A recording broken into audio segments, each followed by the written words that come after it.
रात के 3:30 बजे शहर की गलियां सूनी हो चुकी थीं। सिर्फ एक गली थी, अंधी, खामोश और अजीब हद तक सुन्नाटी लिए। उसी गली में एक नौजवान लड़का, माजिद, बेध्यानी में दाखिल हो गया। मोटरसाइकिल की रोशनी में धुंध नाच रही थी। हर तरफ सुनाटा, मगर ऐसा नहीं कि जैसे कुछ ना हो, बल्कि ऐसा जैसे सब कुछ छुपा हुआ हो। गली के दरमियान एक पुरानी औरत खड़ी थी, जिसका चेहरा चादर में लपटा हुआ था। माजिद ने ब्रेक लगाई। खाला, रात के उस पहर औरत ने धीरे से चेहरा ऊपर किया।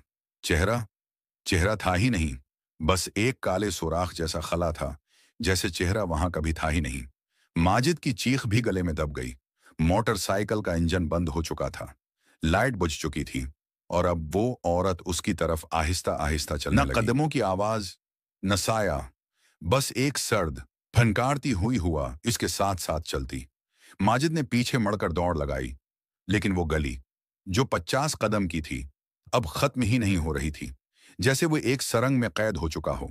दीवारों पर अब हाथों के निशानात थे, खून आलूद, तवील और लटकते हुए, जैसे वो किसी के नाखून से आसमान पर चांद गायब हो चुका था, सितारे डूब गए थे, और फजा में एक आवाज गूंज रही थी, हर वो शख्स जो इस गली में आया वापस नहीं गया।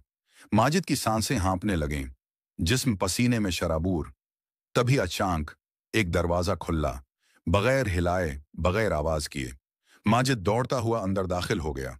अंदर अंधेरा नहीं था, मगर रोशनी भी नहीं थी। कमरा किसी कब्र जैसा था, बंद, नम और बासी खून की बदबू से भरा हुआ। सितारे दीवार पर एक पुराना आईना लटक रहा था। माजिद ने उसमें झांका और अपनी जगह साकित रह गया।